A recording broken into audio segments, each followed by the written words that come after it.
it's like as far as mental health for people in the town? Are you seeing any activity just there? Like, are there reports of people with struggling with PTSD or trauma or whatever, or just any sort of reports along that line that the city is noticing?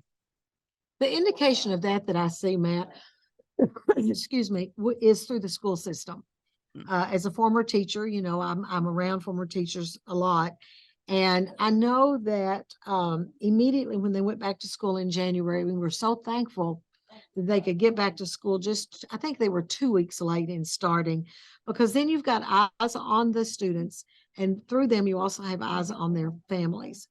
And in January, early February, there were other tornado warnings. I was one happened. Tornado warning was about 7:30 on a weekday, and so that was right when children were and students were going to school. So luckily, it didn't happen.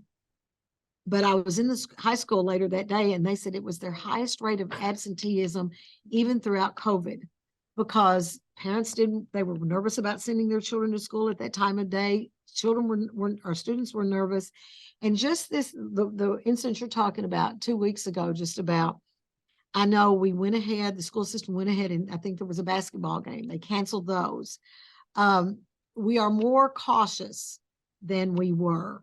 Um, we pay more attention to what the meteorologist on our weather stations, our media is telling us.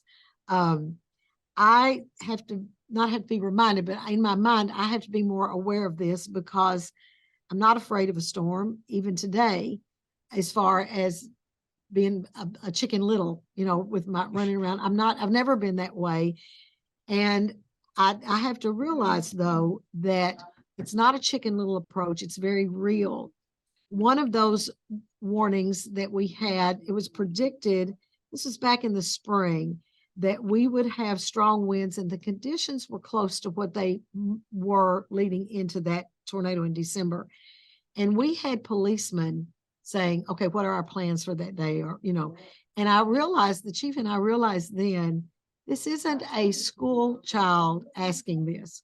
This is someone who puts their life on the line every day in their job, but they are very cautious and wondering, what's our plan for this day when bad weather is predicted.